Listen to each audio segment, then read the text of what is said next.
Welcome, everyone, to this evening's presentation, Rhythms of Nature, Rhythms of Faith. My name is Mark Mann. I serve as the Director of Programs and Institutes here at the Catholic Information Center.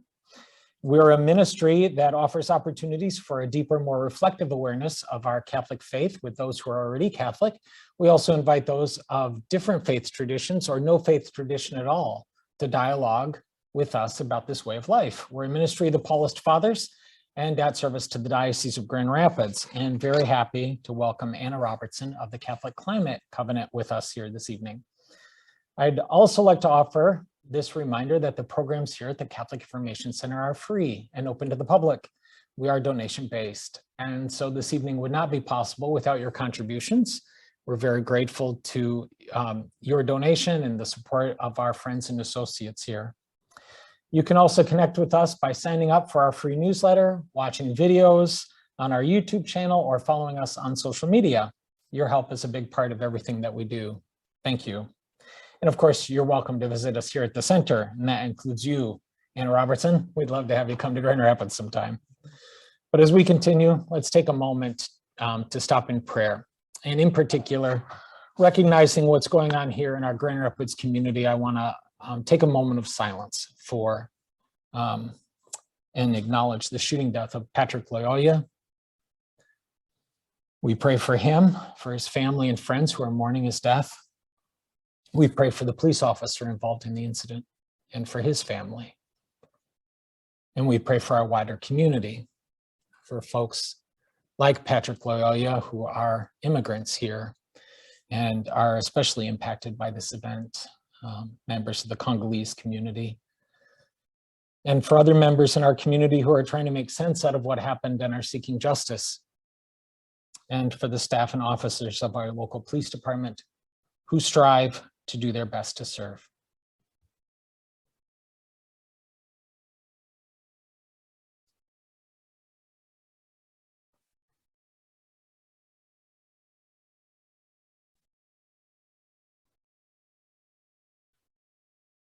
We always grieve the loss of life, and especially when it happens in such a violent and tragic way. In this Easter season, we proclaim Christ's triumph over sin by both his death and his resurrection. He understands those who live with the wounds of violence, trauma, and abuse. He stands in and shares place with them. He shares place with us. May our reflection this evening deepen our understanding for what it means to share place with others, especially on our common home, and to cooperate with the Spirit of Christ, who makes all things new. So let us pray. God of love, show us our place in this world as channels of your love for all peoples and all creatures of this earth, for not one is forgotten in your sight. Enlighten those who possess power and money that they may avoid the sin of indifference, that they may love the common good, advance the weak, and care for this world in which we live. The poor and the earth are crying out. O Lord, seize us with your power and light. Help us to protect all life, to prepare for a better future, for the coming of your reign of justice, of peace, and of love. Praise be to you, Lord Jesus Christ, in whose name we pray.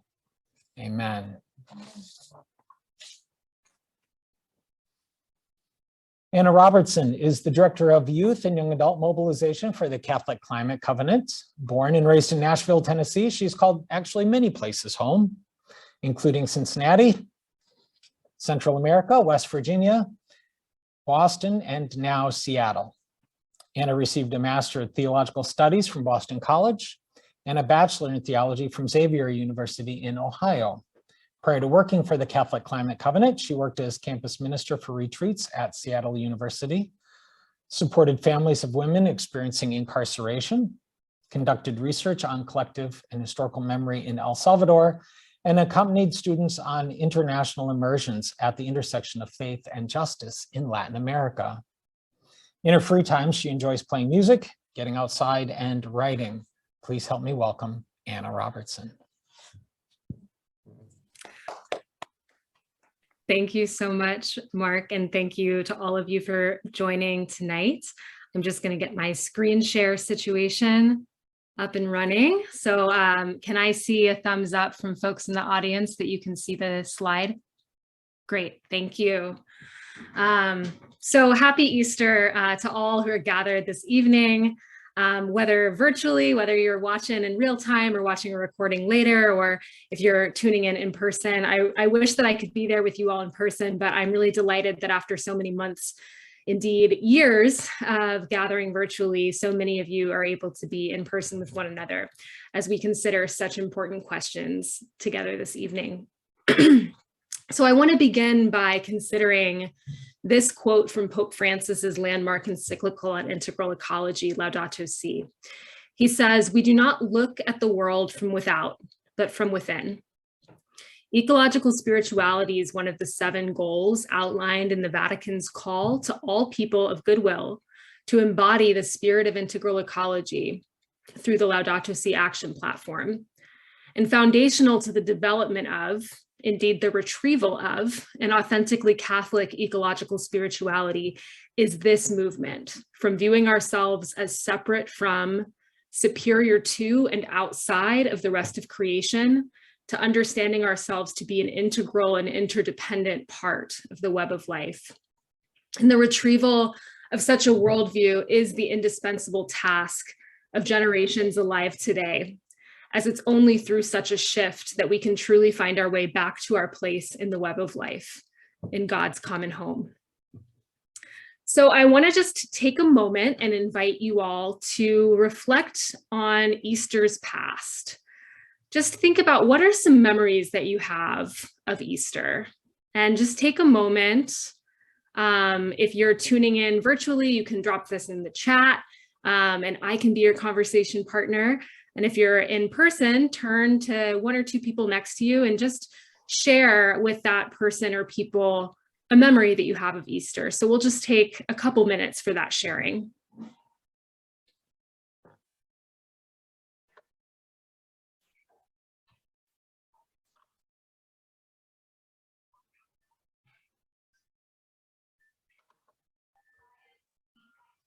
My children really loved that. We had food blessed on Saturday for Easter, half of the Easter Sunday breakfast.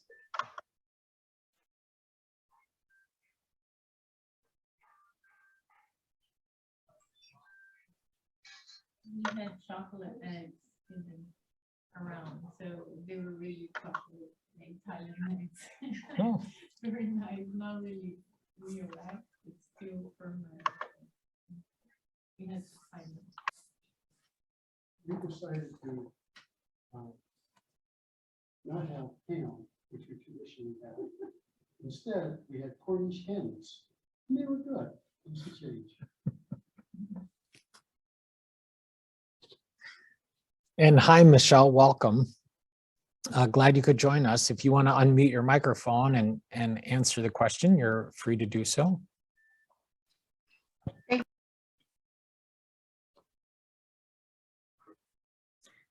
I was just going to suggest, since it sounded like maybe we were having one large conversation anyway, perhaps we could just hear from a couple people. That could be you, Michelle, or it could be anyone in the room. And Mark, if it's someone in the room, if you could carry me over so I can hear them, that would be great. You bet. What is a memory that came up for you when you thought of Easter?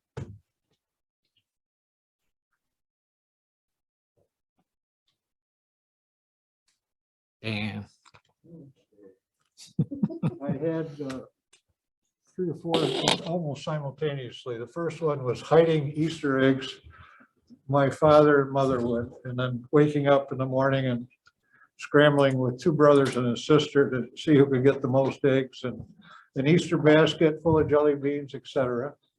And the other thing was 2 things were a really nice ham dinner. And the other was a really nice family of 6 going to mass together. And it was beautiful, beautiful memories. Wow, thank you for sharing.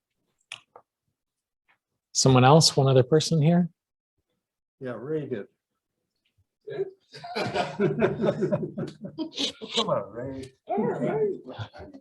All right, willing to share a memory, Ray? Yeah, well, I remember my parents used to hide little clumps of jelly beans all over the house, and us three kids, would go scampering all over the place, looking wherever we could to find these jelly beans. And I remember at our church, it was Lutheran church, they always had everybody always got all dressed up, and we got nice little flower, each of us, and so, it was very, very nice. Thank you for sharing. One thing I just want to point out that I notice about these sharing is that they are grounded in the physical world, right? There's eggs that are being hidden, whether around the house or outside. There's food that we're eating, and believe it or not, jelly beans also at one point came from the earth. Our faith unfolds in our day-to-day lives in the world, and the world around us is full of the reference that give context and meaning to our faith. So the world itself is sacramental, and it reveals something to us about God. So as we set out on our journey tonight, I want to offer this quote for your consideration. And this is from an article that Dorothy Fortenberry wrote for America Magazine. And the line that most stuck out to me from her article, which she titled, "Latin Mass, Women Priests, Celibacy, Climate Change Will Make All the Church's Arguments Pointless." So that was the title of the article. But the line that really struck me was this: "Nothing will change the church more profoundly than the color green ceasing to be ordinary." So creation reveals God's nature to us, and it's under threat. And yet, even as it languishes and revolts, creation remains our path back to our home in God. And at this precarious moment in planetary history, what is required of us is an ecological conversion, away from the myth of separateness and superiority, and toward our true vocation as creatures called to care for the very web of life that sustains us. And so I just want to take a moment to share these two quotes. One is from the founder of the Natural Resources Defense Council, and one is from Pope Francis. And they're expressing pretty similar sentiments here. So the first, from a scientist and lawyer: "I used to think the top environmental problems were biodiversity loss, ecosystem collapse, and climate change. I thought that with 30 years of good science, we could address those problems, but I was wrong. The top environmental problems are selfishness, greed, and apathy, and to deal with those, we need a spiritual and cultural transformation." And this mirrors an oft quoted passage from Laudato Si, where Pope Francis says, "A commitment this lofty cannot be sustained by doctrine alone without a spirituality capable of inspiring us." So together this evening, we'll consider some of the signs of the times that set the stage for the necessary ecological conversion. And we'll explore, with the help of the likes of Pope Francis, Elia Delio, and Elizabeth Johnson, just what an ecological conversion might entail. And finally, we'll consider how the Paschal Mystery sheds light on the conversation as we as a community continue our celebration of the Easter season. So truth be told, when I received this invitation from Mark to give this talk on rhythms of nature and rhythms of faith, I felt a bit of an imposter's sense of trepidation. Like a lot of Catholic young adults, and I've heard that this is true for people who aren't young adults anymore too, I have over the years often struggled to feel at home within the four walls of a parish. And despite my graduate degree in theology and 19 years spent as a student in Catholic schools, I haven't always felt in sync myself with the liturgical calendar, with the rhythms of faith, as it were. How could I, who so often felt myself an outsider in this church that I nevertheless stake my belonging within, how could I speak to the presence of the Paschal Mystery in creation? And yet this past year and change has been a journey of deepening into my Catholic faith precisely through my work in the climate and environmental sphere. And I sensed in this email invitation from a colleague a yet deeper invitation, one for me to deepen my own belonging, both within creation and within the Paschal Mystery in my faith family. And so I arrived tonight, perhaps, yes, with some expertise, but also as a fellow pilgrim on the journey toward rediscovering my belonging in God's family, in God's body, in God's love. And I hope that my own piecemeal musings might serve you on your pilgrimage too, as we meet at this crossroads on our journeys along different paths to the same destination. So I'm going to begin with a story. It's a pair of stories, and it's a pair of stories about death and about the end of the world and about the weather. Like many things these days, I can't exactly say it's about climate change, but it would be wrong too to say that it isn't about climate change, insofar as climate change is the backdrop against which life on Earth is and has been unfolding since the Industrial Revolution. And likewise, I can't exactly say that it's about the Paschal Mystery, but neither can I say that it's not about the Paschal Mystery, insofar as it has to do with the fear that in our moments of great suffering, we will be forsaken by God, and our hope that even there, God's love will reach us. So the first story begins just over 20 years ago, on April 16th, 1998 in Nashville, Tennessee. Are there any Nashvillians hiding in the room? You're all Michiganders. So on that day, 2 highly destructive tornadoes tore through Middle Tennessee, and I was in 2nd grade. So here's some of what I remember.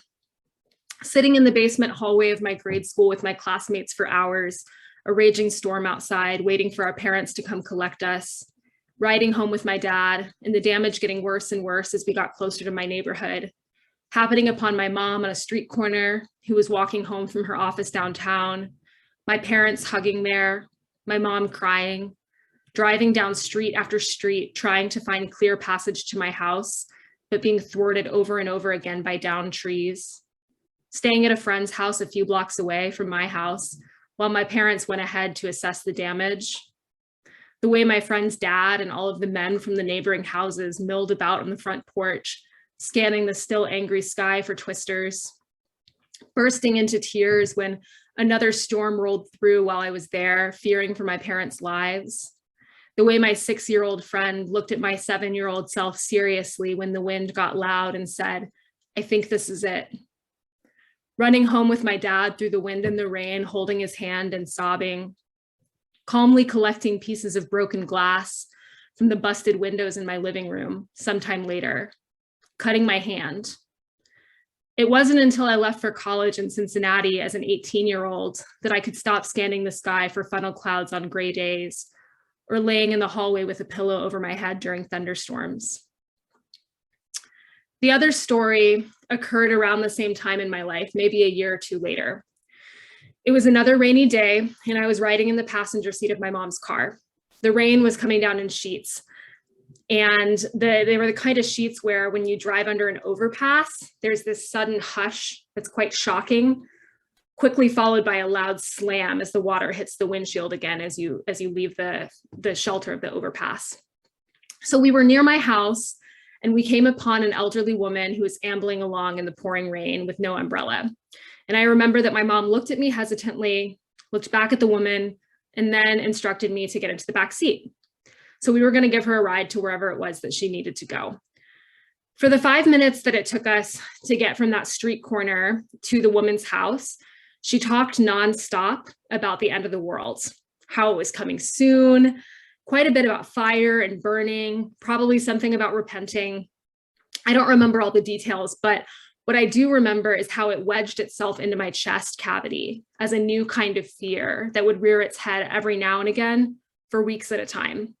I'd never considered the possibility that the very world itself and everyone that I knew and loved in it could be destroyed. And the idea that that could happen terrified me. So what these stories have in common, I think, is that they were my introductions to finitude, to death, honestly. And I don't lead every presentation with talking about death, but we are talking about the Paschal Mystery today, and it's right in there as a part of it. So here we are. And we can't talk about resurrection without talking a little bit about death. So as a 7-year-old, I was terrified of my finitude and of that of the world in which, up until that point, I'd felt relatively safe. So when as a high schooler, I first learned about climate change watching Al Gore's An Inconvenient Truth, the idea of climate change lodged itself into that same place behind my sternum, where I learned to keep the things I was afraid of. And some days I would turn toward the fear, but I would mostly just try to forget about it. So my fear of death, of course, is far from unique to me. There's that old truism that human beings are the only species that's cognizant of our own mortality. And I'm sure that all of us can think of any number of people, whether historical figures or acquaintances and loved ones, perhaps ourselves, who have been less than graceful in the face of the reality of their own mortality. When we consider the realities of climate change, what we're ultimately considering, what we're being reminded of, is our mortality. Psychological research has demonstrated that when confronted with reminders of our mortality, like climate change, humans tend to do one of a few things, or all of them. In the first place, we might numb out through suppression and consumption. There was a study that demonstrated that participants who were thinking about death depleted more natural resources in an effort to achieve material wealth than did a control group. In the second place, we tend to double down on our existing worldviews. So with the example of climate change, if we already believe climate change to be a problem, we'll likely be reaffirmed in that belief when confronted with new material on climate change, even if it's alarming. Unfortunately, the opposite is also somewhat paradoxically true. Because climate change reminds us of our mortality, especially when presented, as it often is, through these really alarming statistics and scenarios, someone who's skeptical of it is likely to double down on their skepticism. And furthermore, because consumption is valued in the US, it becomes part of that worldview that's fortified in the face of reminders of death. I don't know about you all, but I can definitely relate to the idea of being overwhelmed and stressed and afraid and like wanting to go shop. So finally, a third way that humans tend to respond when we're reminded of our mortality is to distance ourselves psychologically from nature. And psychologist Melissa Sankey says, quote, "Nature reminds us of our corporeality, so humans try to control nature to overcome the human nature connection and to create the illusion that death is avoidable." So this all makes a lot of sense to me. This idea that we're all just trying to buffer our fear of finitude, our fear of the unknown, our fear of all of this not mattering, by buying more, by circling the wagons, by distracting ourselves, by distancing ourselves from suffering, by projecting our fear onto the other, the natural world, the culturally distinct, and then seeking to dominate and destroy that other. This is, after all, what we're talking about when we talk about sin, isn't it? It seems to me that at the end of the day, sin is nothing more than the misguided ways that we deal with our fear that when all is said and done, God's love won't be enough for us after all. And we're generations deep into dealing with our fear in ways that have snowballed us to the ecological precipice on which we balance. Scientifically speaking, we have the solutions that we need to avert the worst of the climate catastrophe, but do we have the will to implement them? This is why the ecological crisis is fundamentally a spiritual crisis. It deals with how we, at the most basic level, understand our humanity and our relationship to the rest of the universe and its creator. We recall here again those quotes from earlier around the importance of an ecological conversion. This idea that the top environmental problems are not biodiversity loss and ecosystem collapse and climate change, but selfishness, greed, and apathy. And that a commitment this lofty, as Pope Francis said, requires a spirituality capable of inspiring the change necessary. So that, in short, the signs of the times call us to ecological conversion. So what are some of those signs of the times? I'm not going to spend a ton of time painting a super bleak picture and hitting you all over the head with climate science. That is available all over the place online, but I will touch on it briefly just so we have some shared context. So where do we stand when it comes to the ecological crisis, which is the backdrop against which all life unfolds on Earth, and which therefore encompasses every other social issue, which importantly, it's not to say reductively that it just takes simple precedence over all other issues, but it entangles with all of them. So I imagine many people who are gathered here might already have some familiarity with the climate crisis, but I want to share a climate haiku, which was popularized by scientist Kimberly Nicholas, and she does note that the syllable count is off. So if you're noticing that too, she knows. So here's how she puts it. It's warming, it's us, we're sure, it's bad, we can fix it. She developed this haiku after the Intergovernmental Panel on Climate Change released its 2014 report, and it has held true throughout the IPCC's more recent reports, including the trio of reports released between last fall and a few weeks ago. Now, for those of you who may not have been following the climate news cycle quite as closely, there's a lot to pay attention to in the world, so no judgment there. The IPCC, you might have heard about it before. If you're always like, what are those letters? They seem important. The IPCC is a United Nations body, which every few years aggregates all of the ongoing climate research from across the globe into a comprehensive report that's intended to give policymakers the information that they need to make sound decisions related to mitigating and impacting the climate crisis. So I'm not going to go into too much detail distinguishing the most recent reports, but I will take a few minutes to share some of the takeaways from February's report, which focused on climate adaptation. And this is in the words of the same Dr. Kimberly Nicholas she shared on her Twitter. So I'm guessing those of you who aren't sitting up close to your screen probably can't read these, but I will, I'll do the honors for you. So she says, scientists are certain climate change threatens people and life on planet Earth. If humans fail to rapidly reduce emissions, we'll miss a brief and rapidly closing window to secure a livable and sustainable future for all. It's already harmed people and nature around the world, with the greatest impact on those who are poor and those who are at risk because of their physical settings like mountains and deserts, coasts, polar regions. Almost half of people on Earth live in places where they're at high risk of harm from climate change, and that's exacerbated by unfair social processes like colonialism. So it's going to warm more between now and 2040, and that's not good. If the world can limit warming to 1.5 degrees Celsius by decisively shutting down fossil fuels, life will be better for people and nature than under more warming, but still worse than today. Our current path risks locking in a degraded, poor, unfair, dangerous world. And this becomes more likely the hotter it gets. This is probably familiar to a lot of you. So we have to choose justice and inclusion. We have to value diverse kinds of knowledge, and we have to take care of nature if we want a healthy and thriving world. And in order to limit the warming to 1.5 degrees, governments and businesses and individuals are going to have to work together across space and time, prioritize fairness, resolve value conflicts, respect rights, include those who've been left out, and respect local conditions. She reminds us that people need nature to have jobs and survive. It's not just like an environmental thing, right? Everything we do depends on nature. And we need to protect at least 30 to 50% of the Earth, especially places where nature is healthy now. And nature can't stay healthy above 1.5 degrees Celsius. So if we don't rapidly cut climate pollution from now until 2030, we'll be locked into misery. A good world is very hard to have over 1.5 degrees Celsius, and it's impossible over 2. So we need to work together. So not exactly the most uplifting, but the thing is, we're still in that window, and we have the science, we have the technology that we need. So it's really a question of willpower. Are we going to, as a society, be able to pull this off? That's the big question right now, right? It's warming, it's us, it's bad, we're sure. We can fix it. So many of us gathered on this call tonight are doing so from Michigan. So I want to just take a few minutes to bring this home and discuss some of the existing and projected climate impacts in Michigan.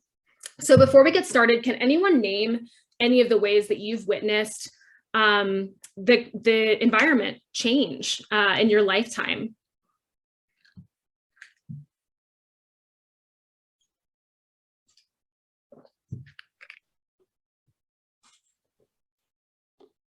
We have a lot of knit eyebrows here, Anna. People are thinking and remembering. Is Easter today any different than Easter was? If any of you grew up here?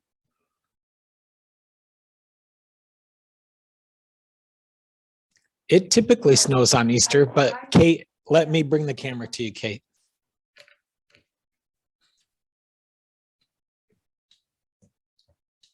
As much as we've been complaining here in Michigan about this kind of cold, long winter, it's also,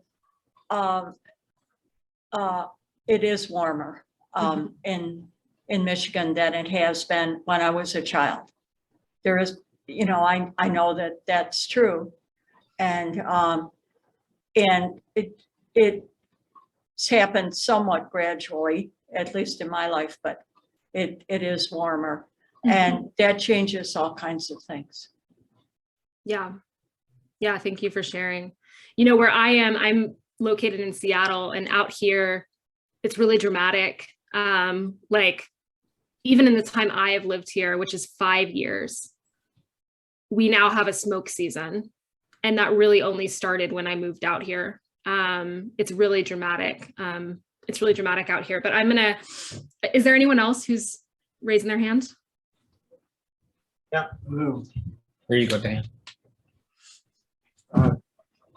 I don't want to disagree with that, but I also, you know, I look at the weather and I'll say, okay, it seems to be more severe. But at the same time, I can go back to April snowstorm where they were snowmobiles going in April and schools called off, et cetera. And I'm cautious to say weather is more severe in Michigan than what it was when I was a child. I don't want to confuse climate change and weather, which I see people doing all the time. So I just as a cautionary note, I want to throw that out. I think I read that report as soon as it came out just a couple of weeks ago, if I remember it right. And they're saying that if we don't change anything between anything from where we're at right now, this world is going to go up to about 3 degrees over the neck by the 2040, if I remember it right. And that's scary. And when I look at climate change, I've got to look at the poles, the ice melting, et cetera. And I believe in it. I'm worried about it, but it's really hard to put your finger on to say, people, this is an emergency. We have to do this now. So, thank you. Yeah, thank you for sharing. And that's a good point that we can't, one of the ways that people sometimes discredit climate change is by saying the weather hasn't changed that much. And there is a difference between weather and climate change. Even as one of the impacts of climate change is increased instances of severe weather. So I'm going to just take a few minutes to talk about some of the projected impacts. Anna, if I could, can I jump in? ahead. One of the things I've noticed, and in particular, because we frequent our local farmers market every Saturday, and my son is an organic farmer, has been working on different organic farms for the last several years. And it's the growing season that green beans, you're still able to collect green beans in November. That wasn't like that when we were kids. So there's a shift in the growing season by it seems about 3 weeks is what I hear from farmers when I talk with them at the market, that it seems to have lengthened, but starting later. Yeah, and I've heard that from folks out here too. Thanks, Mark. Yep. So I'm going to share a few areas of projected climate impacts in Michigan, one on the Great Lakes, one around heat, and one around precipitation patterns. So for the Great Lakes, recognizing this extends beyond Michigan, but in January 2021, there was record low ice cover on the Great Lakes. And as that persists over time, it'll lead to declining lake levels because there will be more evaporation that's possible from the lakes. There's heavier rainfall happening over land, increases the runoff of pollution into the lakes. And that also contributes to increased beach closures, as well as harmful algae blooms, like one that shut off Toledo's drinking water supply in 2014. And climate change is also having impacts on fish populations, it's degrading beach health, and it's contributing to the rise of invasive species in the lakes. Heat is a big one. So the number of heat wave days is projected to increase 5-fold by 2050, with an average of 15 danger days projected annually. And one really alarming study showed that Detroit specifically could see more deaths than New Orleans during Hurricane Katrina, should a power blackout coincide with a heat wave. The urban heat island effect increases the risk in urban centers relative to outlying rural areas. So over the past 10 years, Grand Rapids has been 1.3 degrees warmer on average than outlying areas and 1.8 degrees warmer at night. And that night figure is really important because during heat waves, part of what is so dangerous is when the temperature doesn't dip at night. That's when people's bodies can cool off. So it's extra dangerous if the temperature doesn't dip at night. And there have been 5 more days above 90. And you can see that that's more dramatic when we look at Detroit, where it's been 3.8 degrees warmer in urban areas relative to outlying areas, 5.2 degrees warmer at night with 10 more days above 90. There are 270,000 plus people in Michigan who are defined as especially vulnerable to excessive heat. And that means that they're either under the age of 5 or they're over the age of 65 and they live in extreme poverty or just in poverty. Summers are also getting more humid as the dew point rises, which increases heat-related health risks. And high heat worsens air quality and it increases allergens and the prevalence of vector-borne diseases. And this is a disturbing, if interesting, graphic, and you can do this at Climate Central's website with any major city. You put in where you live now and it shows you in 2100 what summers will be like. On our current trajectory. And so Grand Rapids summer will be like Palm Harbor, Florida. Finally, changes in precipitation. So this shows up in a few ways. Oftentimes with climate change, you'll see drought and then downpour, right? So it's not just one or the other. The severity of widespread summer droughts is projected to triple in Michigan by 2050, which would make it more at risk than present day Texas. Meanwhile, increased flooding, erosion, and runoff from downpours puts over 340,000 people in Michigan at risk of inland flooding. And as of 2016, 78% of weather stations in Michigan reported increasing levels of rain relative to historic snow levels. So that has an impact on ecosystems, certainly, and also on the winter sports economy there. All right. Whew, okay, so we just took in a lot of information and maybe it was new to you, maybe it wasn't. Maybe you're feeling sleepy because we were just talking statistics. I want to take this time to just take a few minutes and practice and examine for ecological conversion.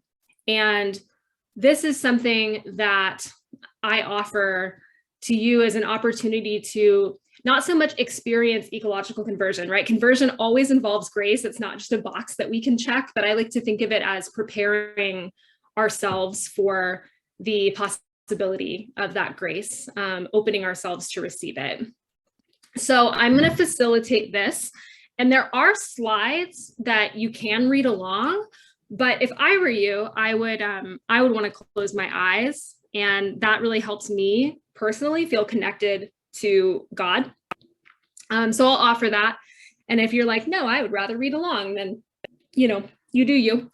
But just take a moment as we begin to close your eyes if you're going to, and bring your attention to your breath.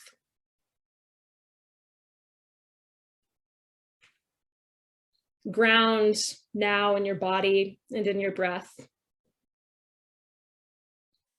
How are you showing up today? What sensations, what feelings are registering in your awareness?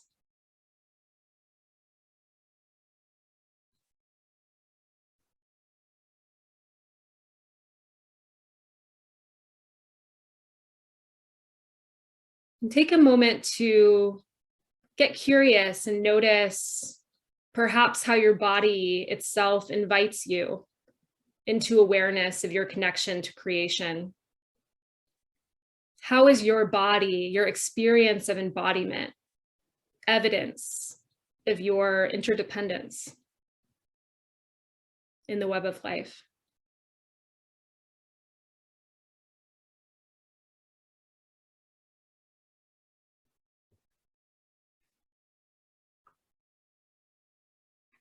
Now, turning our attention from our bodies, maybe leaving it partly there, but also bringing in this sense of grounding and love. And just take a moment now to ground yourself, to remind yourself that you are always already in the presence of expansive love of God. There's nothing that you can ever do that puts you outside of the circle of God's care. Can you allow yourself to really feel that?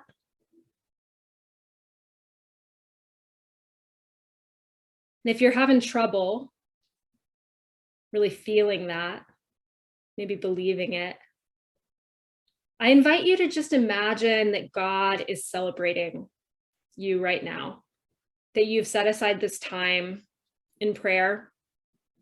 And God is just like, yes, I have been waiting. I'm so glad that you're here. I can't wait to catch up. Maybe think about a time in your life when you have felt just so celebrated. And if you like dogs, if you're a dog person and you're short on examples, what I always think of is a really happy dog that's so excited to see me. Just receive that. Receive that love and excitement, that celebration of you. This one. This one.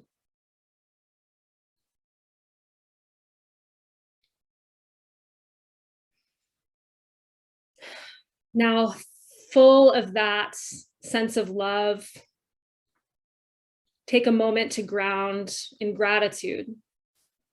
Tracing your awareness over the last day or so, take time to cultivate gratitude for your experiences, large or small, and be specific and detailed about these occasions for gratitude. And you might actually name them to God. You can imagine you're going on a walk with God and you've just heard from God just how excited God is to be with you. And now you're saying, thank you for that piece of pie that I had last night. Whoa.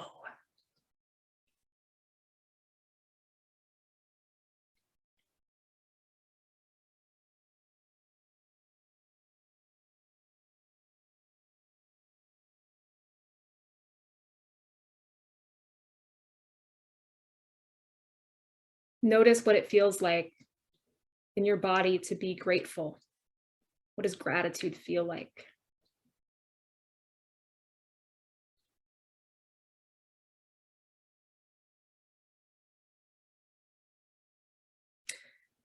And now I invite you to, with God at your side as your conversation partner, to forage for belonging.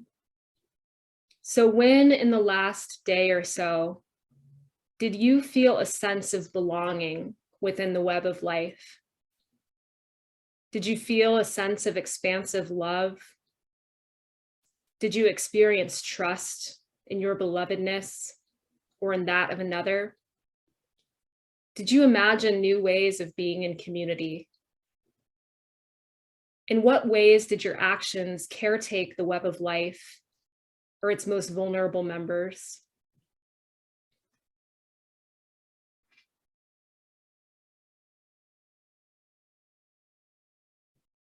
Did you feel a sense of expansive love? Did you trust in your belovedness or that of another? Did you imagine new ways of being in community? In what ways did your actions caretake the web of life and its most vulnerable members?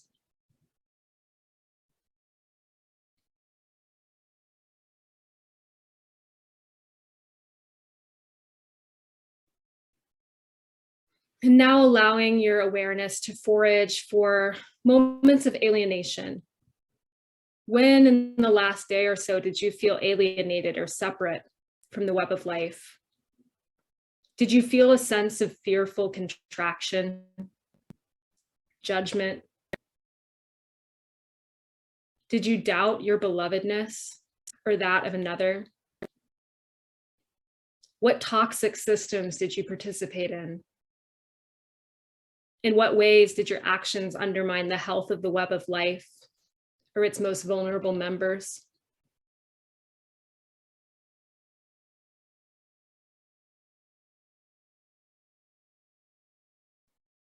Remembering that as you call these instances to mind, that God never stops looking at you with love.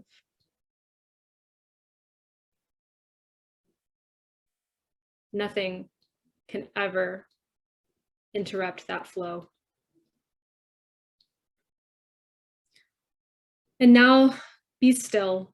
So choose a moment from your foraging, maybe something that came up as you were considering moments of belonging, or maybe something that came up as you were considering moments of alienation. Choose a moment that you want to spend more time with in prayer. And touch back into that sense of belovedness that you cultivated in step 2. Remember that you're in God's love. And you can ask God, how are you at work in this moment?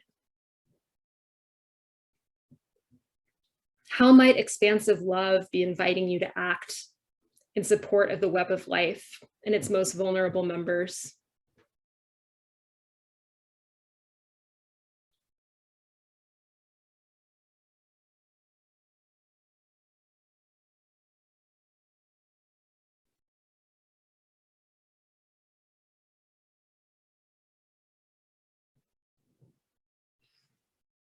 Now planting seeds. So from this moment of stillness, beginning to form an intention.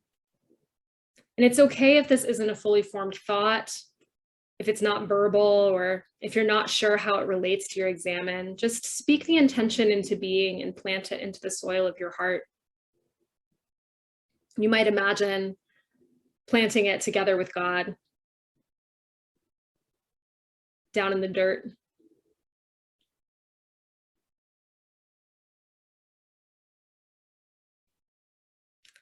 And as you're down there digging, getting your hands dirty with God, maybe invite support. So are there particular postures that might support you in animating your intention, things like courage or patience or curiosity? Do you have any lingering concerns or anxieties from your examen? Take a moment to just share those with God, to offer them into expansive love, and then let them go as best you can.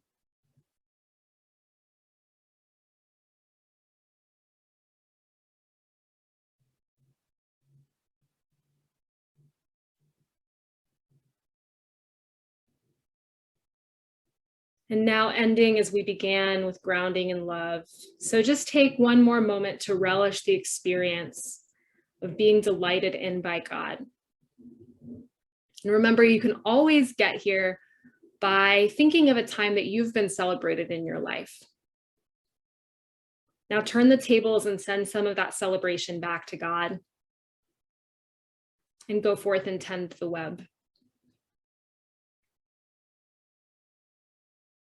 All right, and if you've closed your eyes, you can blink them open and come back to this space.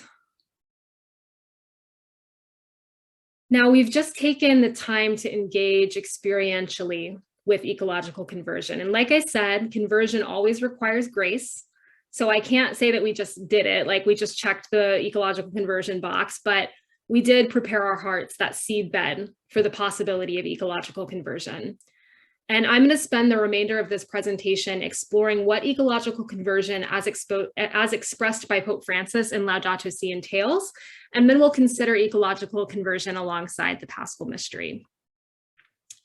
So we've already spent some time today exploring the question of why we need ecological conversion. We've considered how our maladaptive ways of coping with our own finitude might be one factor that's contributed to the existing ecological crisis. And we unpacked some of the specifics of the ecological crisis, both broadly and in Michigan specifically.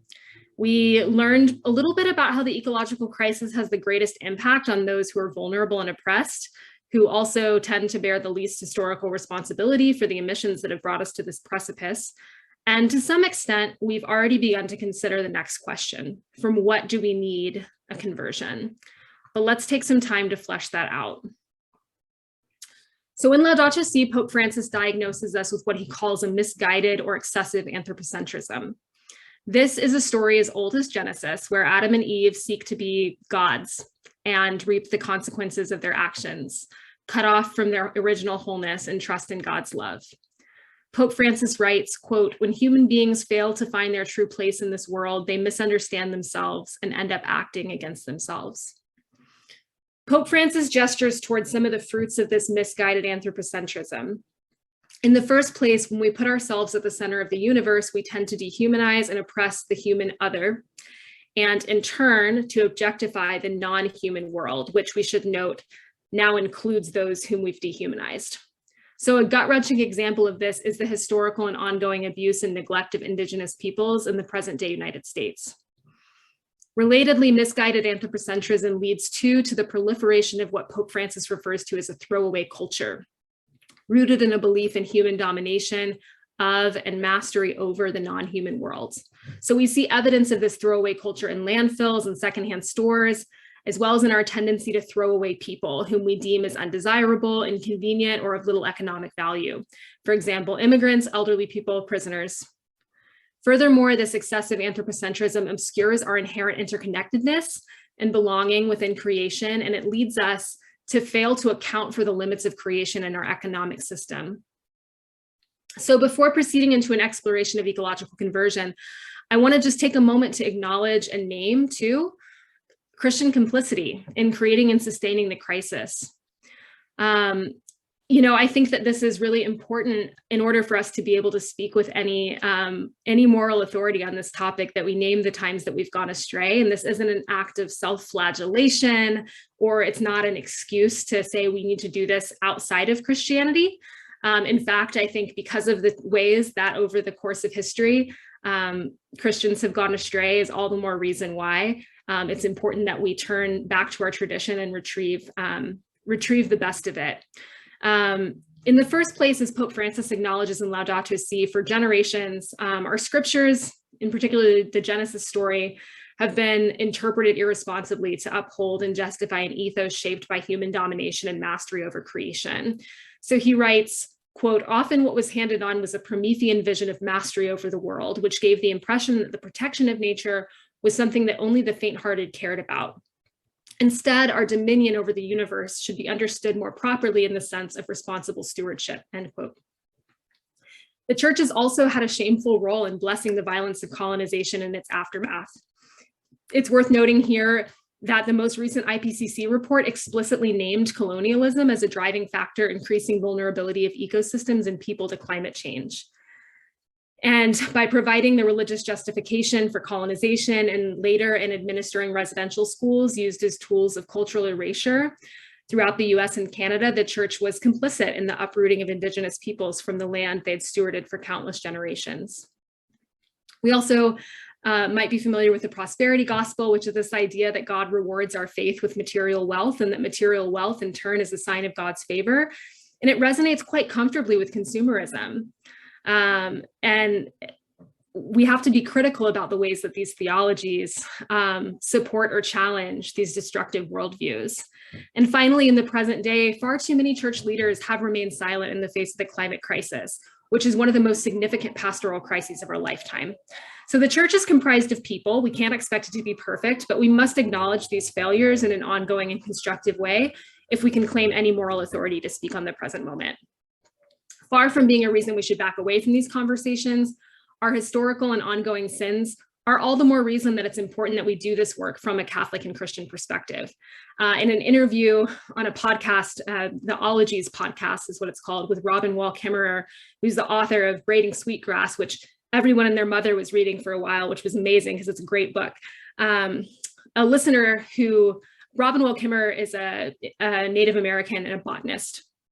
And a non-Native listener submitted a question: how do we engage with this wisdom in your book in a way that's not harmfully culturally appropriative? And one of the things that Robin Wall Kimmerer said in her answer was, you need to turn to your own tradition too. Like, you have this there. It just needs to be retrieved. You need to make this your own. And so we must do that within our own tradition too. We have to retrieve the gems that are there. And moreover, when we look at the people who have power in this country, which has been the largest historical emitter of fossil fuels, many of them are Christian. And so those of us who share that faith, I think, have a responsibility to do the work. And that is how we might be able to connect with some of these folks who have the power to make really significant decisions. So let's now examine what an ecological conversion looks like. We've talked a lot about why we need it and all of that. We've talked about what we're turning away from, but what are we turning toward? So in Laudato Si, Pope Francis unpacks a few different attributes or attitudes of an ecological conversion. And these are both the fruits of ecological conversion and its predecessors. So one of the ways that we can prepare ourselves for the grace of conversion is to work to embody the virtues that it would bring about in our daily life. So some of these virtues are gratitude, satisfaction, gratuitousness, over and against entitlement, consumption, and grasping. One who has experienced ecological conversion knows that all creation belongs to God and that her participation in it is a gift. So she's satisfiable with a simple lifestyle that honors the limits of creation, and she's open-handed with the fruits of creation, knowing that none of them ultimately belong to her. One who's experienced ecological conversion also demonstrates what Pope Francis refers to as a, quote, loving awareness of our connection to other creatures, rather than viewing ourselves as separate from them. So elsewhere in Laudato Si, Pope Francis writes, and I love this quote, "Nothing is indifferent to us." So we breathe the same air that Jesus breathed, and it passed through the lungs of trees on its way to us and will again on its way to our neighbors. We are dependent upon creation. And when it suffers, we suffer. And ultimately, this is actually good news because it means that we belong. One who's experienced ecological conversion demonstrates responsibility for creation rather than domination of it. Our unique faculties of reason do not make us superior to other creatures, but they do endow us with a unique responsibility to exercise them for the betterment of the world around us. Not out of any sense of paternalism, but out of fraternal love, brotherly, sisterly, kindred love. We care for the world around us because we're kin. Though we've wrought much destruction, we have a unique ability as human beings to actively nurture creation toward greater flourishing, but we can only exercise that nurturance wisely within deep relationship with the world around us. Finally, one who's experienced ecological conversion engages in everyday gestures that, quote, break the logic of violence, exploitation, and selfishness, coupled with larger strategies to halt environmental degradation and to encourage a culture of care which permeates all of society, end quote. So our sense of kinship and unity with creation should manifest in word and deed on levels both personal and societal. When we ready ourselves for ecological conversion, we resolve to turn back toward our authentic human vocation. Ilia Delio writes that, quote, sin describes the personal history of one who was created for communion and refuses it, end quote. We fear our interconnectedness because it reminds us of our vulnerability. And when we buffer ourselves from our fear by turning inward, by circling the wagons, seeking to dominate creation, we do so at our own peril, literally and existentially. The world cannot sustain our collective denial much longer. However, our interconnectedness is, like I said, good news. It's our way back to our home in God's love. In her fabulous book, Creation and the Cross, Elizabeth Johnson unpacks the historical meaning of that tricky word in the book of Genesis, dominion. In the first creation story, God tells the human beings that God's created in God's image, have dominion over the fish of the sea, the birds of the air, and all living things that crawl on the earth. Over the centuries, this passage has often been interpreted as a charge for human beings to exercise dominance over creation and to do with it as we will. According to Johnson, however, the meaning of this passage is better unlocked by a consideration of the historical meaning of the word dominion. At the time that Genesis was written, one who has dominion was one who was entrusted by a ruler to oversee territories in the ruler's name. This changes the way that we understand the passage. As Johnson puts it, quote, the human couple is entrusted with dominion over the creatures of the earth, which means they are representatives of the creator charged to see that the divine will is carried out. And what is the divine will? Be fruitful, multiply, flourish. So far from giving humans permission to exploit the natural world, Dominion in the name of the creating God makes them responsible to see that it thrives, end quote. So many are unsettled by the idea that human beings have any special role separate from the rest of creation, let alone one that confers particular responsibility to them. But I actually find this perspective to be incredibly hopeful. It's true that there are risks here of easily sliding into paternalism, and this kind of loving care for creation really requires a depth of relationship that most human beings today have lost with the world around us. In truth, I don't believe that we should wholesale adopt any one single interpretation of the human vocation, but draw upon a host of them, including this one. And what excites me about this idea of dominion, which we also often refer to a bit more palatably as stewardship, is that it preserves the possibility of human beings not only coexisting neutrally with creation, but being able to concretely benefit creation. And this is a desperately needed message in a world in which humans have wrought so much destruction that many people have come to believe that the best thing we could do for the earth is to allow ourselves to go extinct. Here, the message is otherwise. We're not beyond redemption.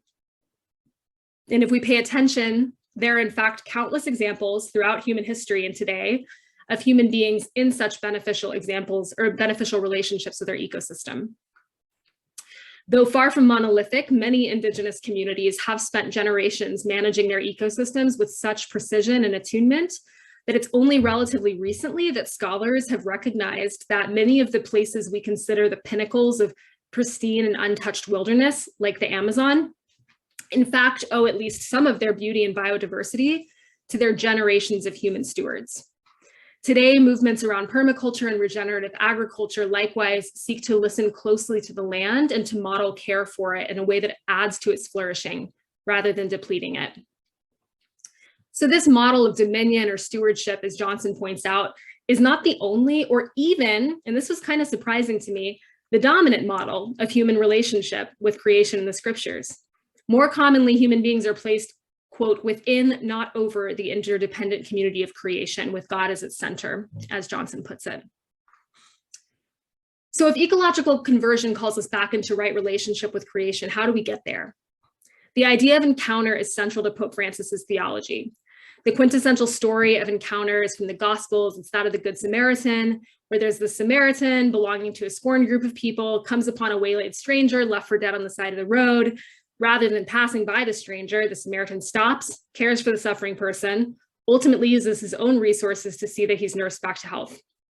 So this is a story where one person, despite dehumanizing social constructs and any inconvenience to himself, allows himself to see and be changed by the suffering of another. So are we called to open our hearts to the suffering of creation around us. When our hearts are closed to suffering, they are also closed to wonder. And both kinds of encounter are key to our ecological conversion and our return home in the web of life. As Pope Francis says in Laudato Si, the universe unfolds in God who fills it completely. Hence, there's a mystical meaning to be found in a leaf, in a mountain trail, in a dewdrop, in a poor person's face, end quote. Creation reveals the nature of creator, and Christ comes to life in all of life. To recover our belonging, we must nurture and in many cases altogether reestablish our connection with our creaturely kin. We must open our eyes to the suffering of the world while also nurturing awe and wonder at love's endless creative manifestations. There are countless ways to do this, but one way I would suggest is getting to know your bioregion and its traditional indigenous stewards. So a genuine encounter makes demands of all who are party to it. And so this encounter gives rise to right ethics, to right action, to living within the limits that love demands. So in our last few minutes, we're going to turn our attention to the Paschal Mystery. We've been dancing around it this whole time, and just like I said at the beginning, it is infused with everything, but let's talk about it more explicitly now. So Jesus's passage from life into death and into new life. And let's consider what this pattern, which is so inscribed upon creation, might reveal to us about ecological conversion and our place in the web of life. So I want to begin with a consideration of the phrase, the word became flesh. And I'm doing this again with the help of Catholic systematic theologian Elizabeth Johnson. So when we consider the use of the word flesh in the story of the Great Flood, we see that flesh refers not exclusively to human beings, but to all creatures. In her book, Creation and the Cross, she writes, quote, Though through the incarnation, the ineffable God acquires a genuine human life, a story in time, even a death, and does so as a participant in the history of life on our planet. So it's not that Jesus becomes flesh in a generic sense. It's important that Jesus becomes human flesh, like that's part of who he was, so we can't erase that. But to be human is to exist as an interconnected part of the web of life. That's part of the identity that Jesus took on. Johnson writes, quote, "The flesh that the word of God became as a particular human being is part of the tree of evolving life on earth, which is in turn part of the vast body of the cosmos," end quote. And how did Jesus spend this human life he lived? I love the way that Johnson describes him as, quote, "a mystic on fire with the love of God, a prophet who preached the coming of God's reign as a blessing for suffering people," end quote. Given God's love for the world as its creator, she writes that this reign of God can mean nothing less than the flourishing of all creation. He had particular concern for the outcasts and the downtrodden, which, as we've already established, would undoubtedly include the non-human members of the family of creation today.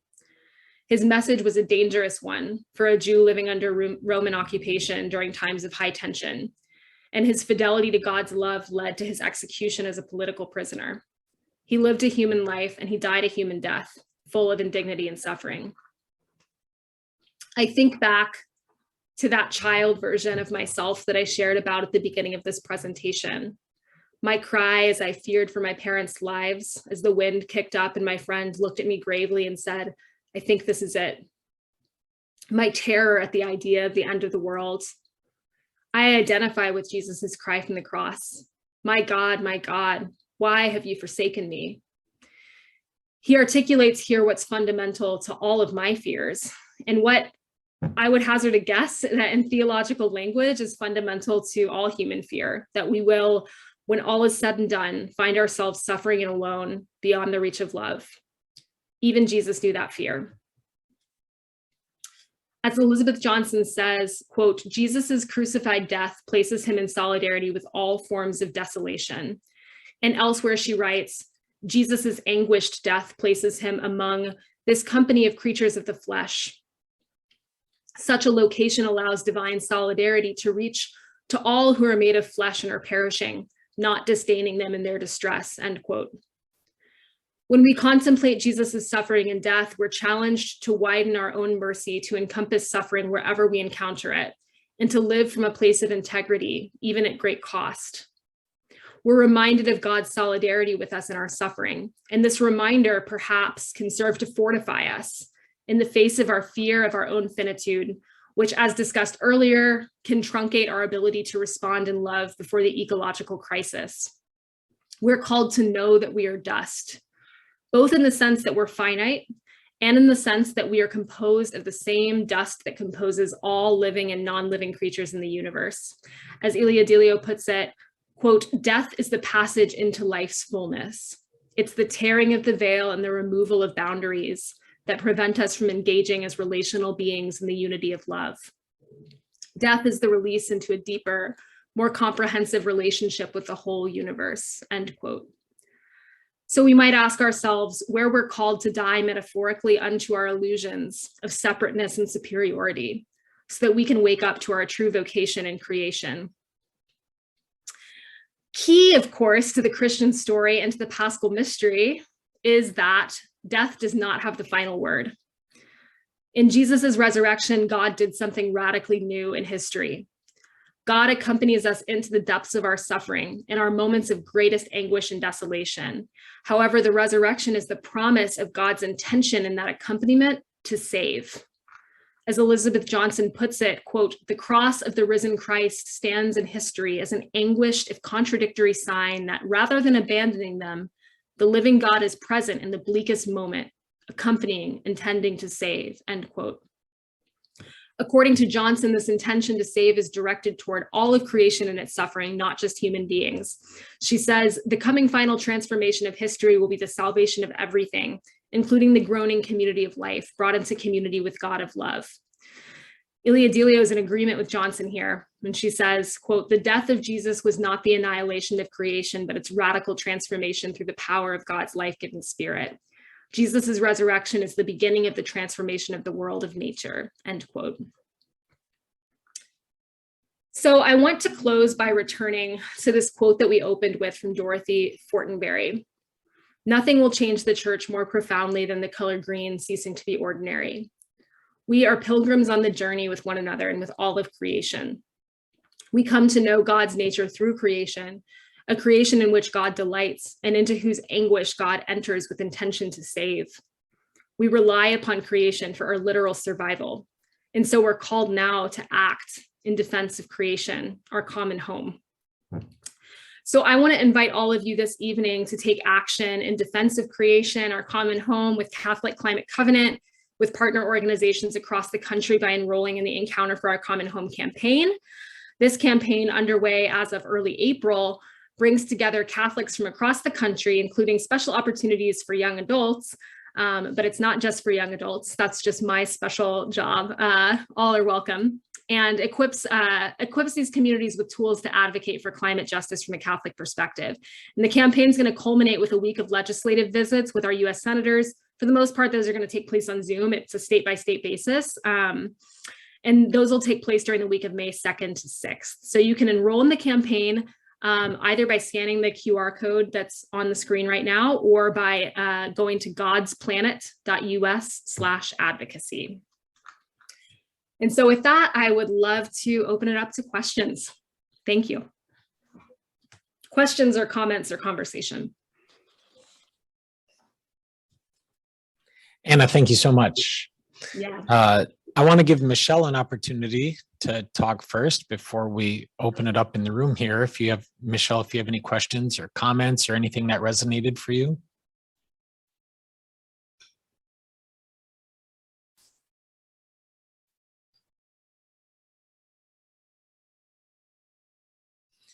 All right, well, we can open it up here in the room then, seeing Michelle's keeping her microphone muted. Questions, and I can bring the camera right to you. Feel free to put things in the chat too, Michelle. Go ahead.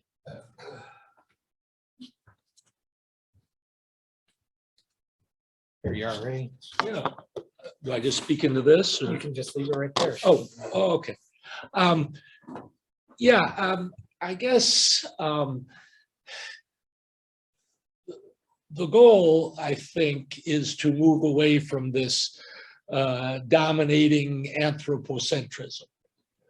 But I guess it seems like the underlying dogma of the church is so connected with anthropocentrism that that's going to be hard to do.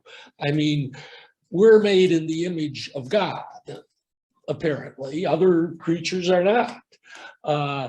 And we just aren't moving in this direction of, you know, we think of human life as sacred, but we just don't think of other forms of life as sacred. I mean, if I've got wild hogs ravaging through the countryside, is arguably the Christian thing to do is to go out and kill them, which hardly goes along with other forms of life being sacred.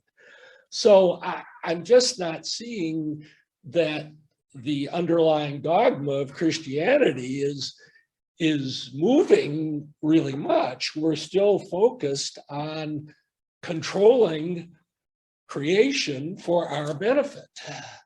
I mean, do you see it that way, or do you have a different perspective? Well, I think you're raising a really important question, and it's one that a lot of theologians, it behooves them, us, I mean, I think we're all theologians to some extent, but to really grapple with that.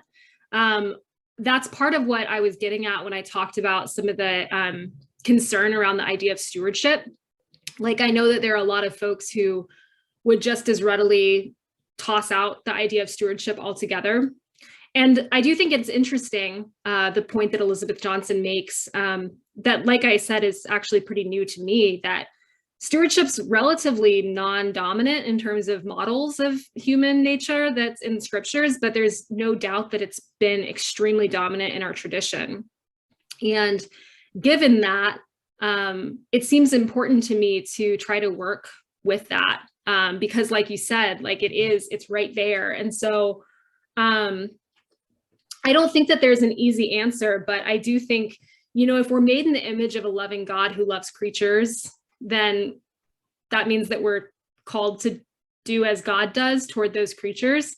And so I think there is space within that to move in a more generative direction. I think part of the answer has to do with multiplicity of interpretations. And I mean, it also, you know, the example you had of the hogs, I'm no ethicist and I'm not living close to that land. But, you know, part of living more harmoniously with creation, I could imagine that there's a way in which the answer would be that one would cull those hogs, and that wouldn't necessarily be the antithesis of love. Again, I'm not there living on the land, and I'm not an ethicist, but I think that it has to do with thinking about the systems as a whole and ourselves as a part of the systems. But I think it's a really important point. And I'm excited to see what kinds of developments happen in the world of theology in the next decade as people try to work within those limits that you named. Thanks, Ray. Thank you. Other questions, comments?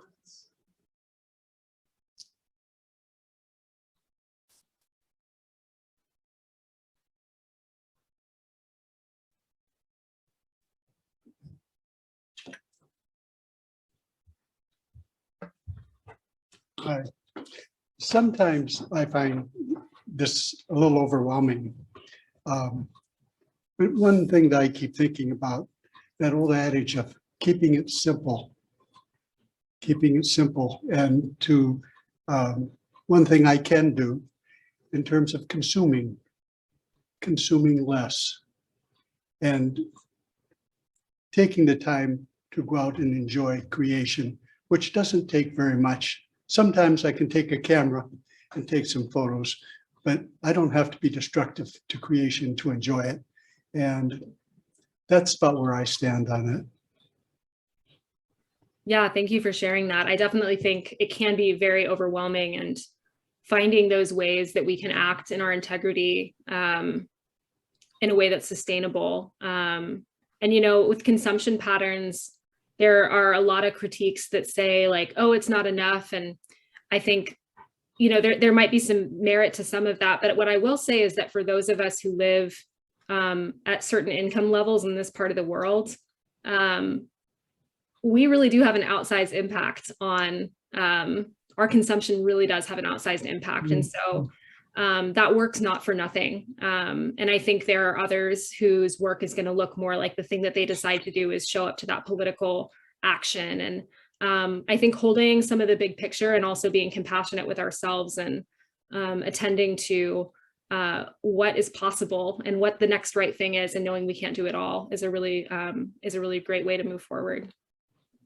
Thank you. Yeah.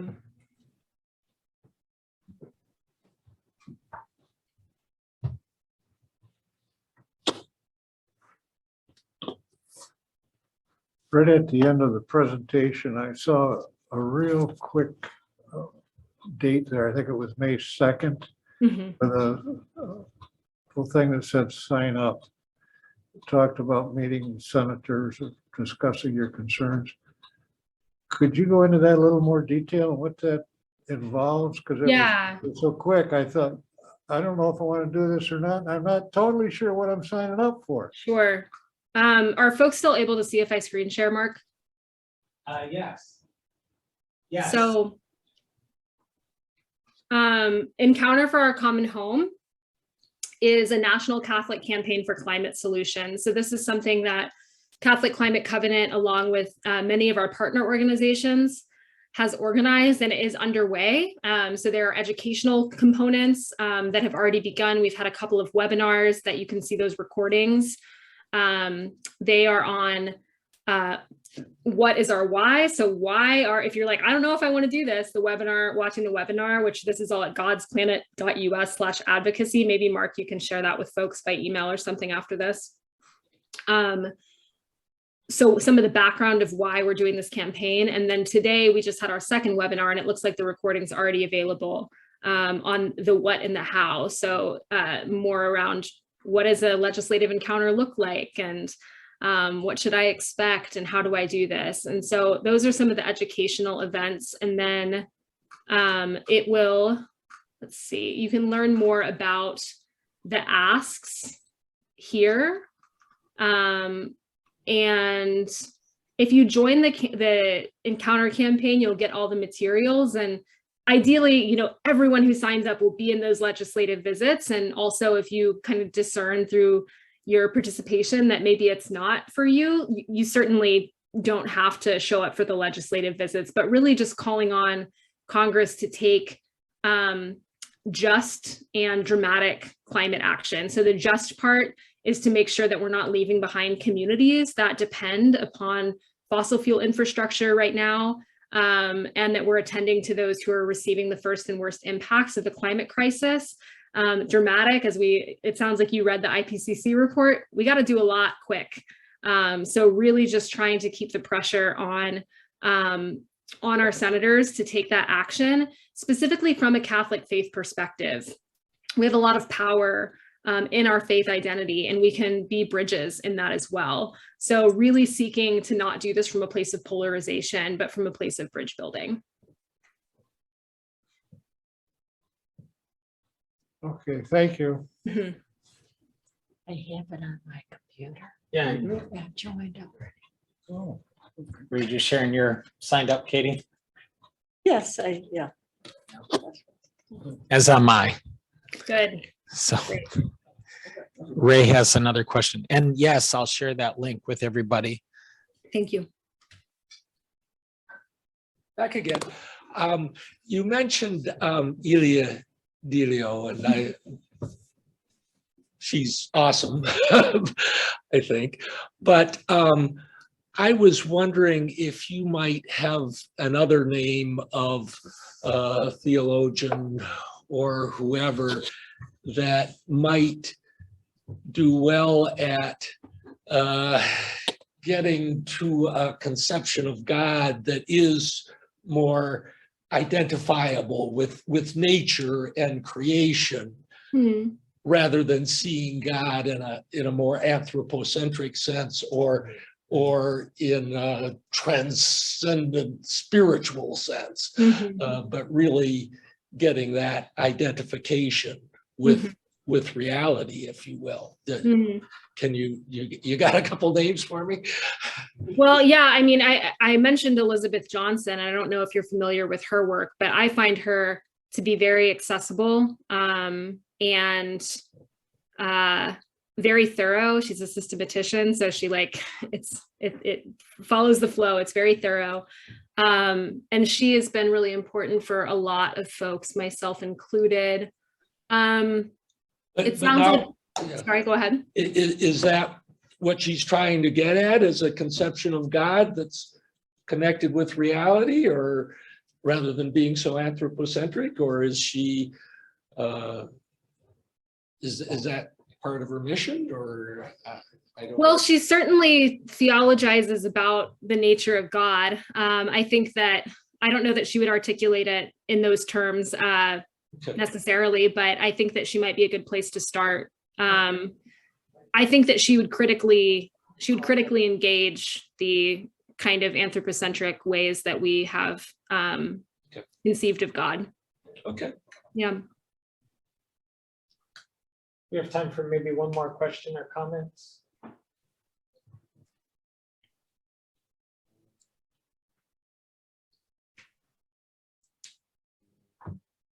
Okay, see no one else's hands up. Let me get situated here.